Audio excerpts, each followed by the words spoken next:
Consultou Davi ao Senhor, dizendo: irei eu, e ferirei a esses filisteus. E disse o Senhor a Davi: vai, ferirás os filisteus, e livrarás a cidade de Keila. Aleluia. Davi, a primeira coisa que faz, queridos, ele dobra o seu joelho e consulta o Senhor. Davi ora ao Senhor pedindo uma direção sobre o que fazer. Muitas das vezes eu, você, nós erramos porque fazemos o desejo que está no nosso coração. E a Bíblia diz que o coração do homem é enganoso. Às vezes nós traçamos planos que não são os planos de Deus. Às vezes são os planos do nosso coração, como o pastor falou aqui. Às vezes nós queremos fazer algo e que Deus não quer que a gente venha fazer isso. É necessário que passe por aquilo ali. A obra de Deus, irmãos, qualquer um faz, qualquer criança faz. Mas a vontade de Deus é diferente. A obra de Deus não te leva a lugar nenhum, mas a vontade de Deus te leva a Nova Jerusalém celestial.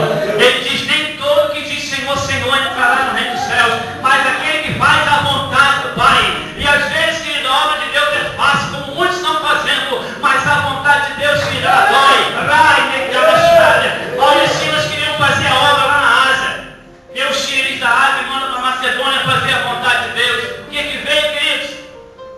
Pare de sofrer, não tem mais luta. Não, açoite, envergonhado em praça pública, aprisionado com os pés atados, mas perto da meia-noite, aqueles homens não choravam, não reclamavam, mas oravam e adoravam Deus Todo-Poderoso. Aleluia! E ainda que você esteja passando por uma situação difícil, quando você ora e quando você adora, se cumpre algo tremendo. Ali tinham dois naquele cárcere, e a Bíblia diz: onde estiverem 2 ou 3 reunidos no meu nome, eu estarei presente. E quando eles começam a orar, quando começam a cantar: grande é o Senhor e muito digno de louvor. Olha, irmãos, veio um tão grande terremoto, Deus se fez presente, os alicerces da prisão foram quebrados, e Deus alcançou o objetivo dele, que foi salvar aquelas vidas, querido. Talvez você hoje esteja sendo envergonhado, talvez você hoje esteja sendo perseguido, talvez você hoje esteja sendo aprisionado, mas eu quero te dizer: ore e adore ao Senhor, porque na tua adoração Deus te dá vitória. Segundo a Crônicas, capítulo 20, um rei chamado Josafá botou todo o exército, animais e crianças para jejuar, mas no versículo 22 veio o segredo da vitória. O rei que largou a presença de Deus passou a confiar no dinheiro e na riqueza, como muitos ministérios estão confiando aí fora, irmão. Largou a confiança em Deus, quando a Bíblia diz que se Deus não guardar a cidade, vão vigiar sem nela. Passou a confiar nisso aqui. Se aliou com o pior rei de Israel, que foi Acabe. Começou a passar uma prova terrível. Mas teve um segredo da vitória daquele homem, irmãos. Ele chega diante de Deus e fala assim: Senhor, eu não sei mais o que fazer. Só tem uma coisa: os meus olhos estão postos em Ti. Aleluia. E ali, irmãos, ele pega, na frente dos problemas que ele ia alcançar, ele coloca cantores para adorar a majestade santa do Senhor. Já pensou, irmãos? Seu pastor Paulo, né? Pastor João, chega para você e fala assim: olha, irmãos, nós vamos lá invadir tal lugar. Vocês vão para casa, almoço e voltam. Aí vocês vão voltar aqui tudo. Poxa, vamos chegar lá, vai falar: a R15, uma paçoca, uma soqueira.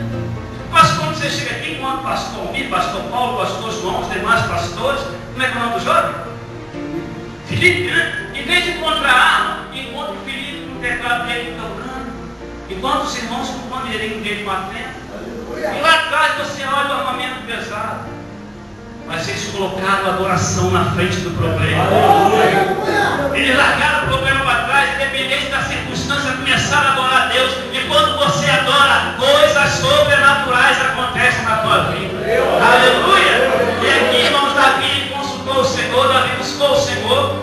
Porém, os homens que estavam com Davi eram covardes.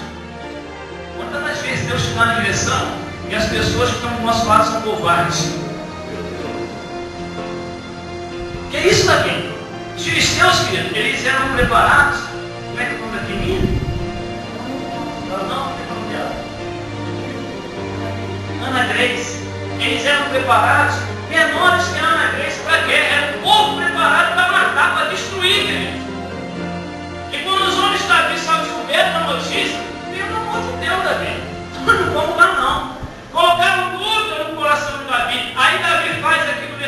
4. Então Davi tornou a consultar o Senhor.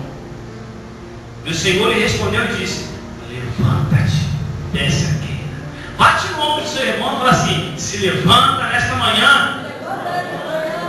Se levanta. Talvez a situação que você esteja passando esteja se colocando prostrado, desanimado, sem vontade de caminhar, querendo chutar o balde. Não chuta o balde não, que a bênção pode estar nele, vai ter que entrar buscar.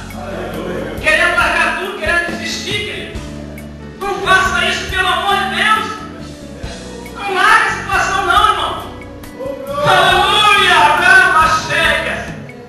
Davi com seus homens e irmãos aqui, ele se levantou. Quando falei levantar, eu lembro de Josué, capítulo 1. Josué estava triste. E era uma coisa correta. Moisés tinha morrido. Quando você perde um ente querido, a dor da perda é muito grande. Por mais que você saiba que está na glória, o sentimento aqui dentro, ó, vai chorar. E Josué chorava. De repente ele esperava que Deus fizesse assim com ele. Vai sentar, meu amigo. Ai, tadinho você, Josué.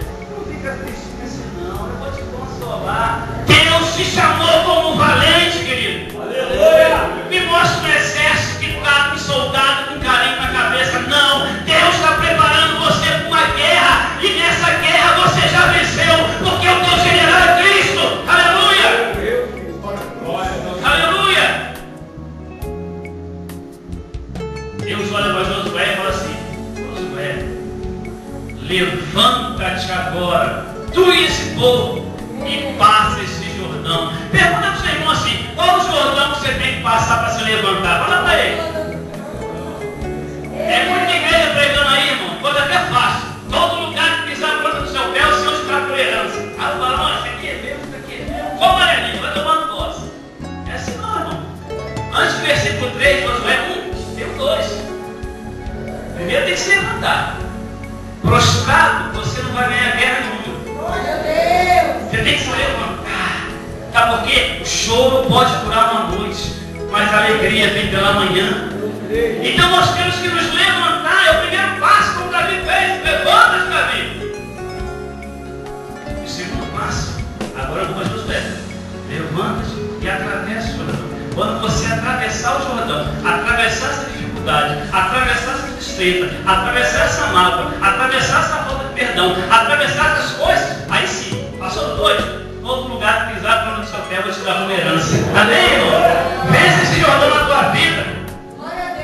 Deus te escolheu como ungido, a vitória já é tua. Pode se levantar quem for, não sei nem porque que levanta, né? É doce trabalho. Eu falo lá na igreja que eu estou procurando um plano de saúde, mas bom, o capeta. Mas por que, pastor? Mas tem que ser um plano desse, bom, tem ouro aí, né? Bem caro aí, de R$1.000 e pouco, que a gente não pode pagar. Porque antes de ser lançado no lago de fogo do inferno, ele vai ter que passar no bom ortopedista. Porque toda vez que ele se levanta e cai, ele deve estar todo quebrado em nome de Jesus. Aleluia! Versículo 5, versículo 4.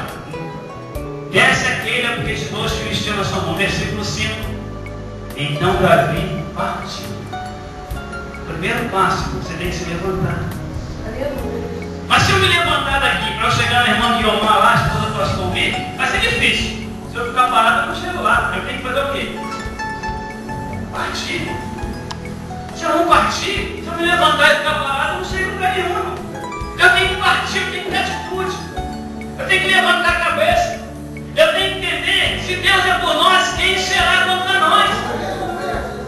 Certa feita eu estava na Barra de Guaratiba, morando numa casa de herdeiros, que não era minha, desempregado, passando uma situação muito difícil. E estava no meu quarto chorando. Não tinha nem comer. A geladeira tinha sido invadida pelas aves.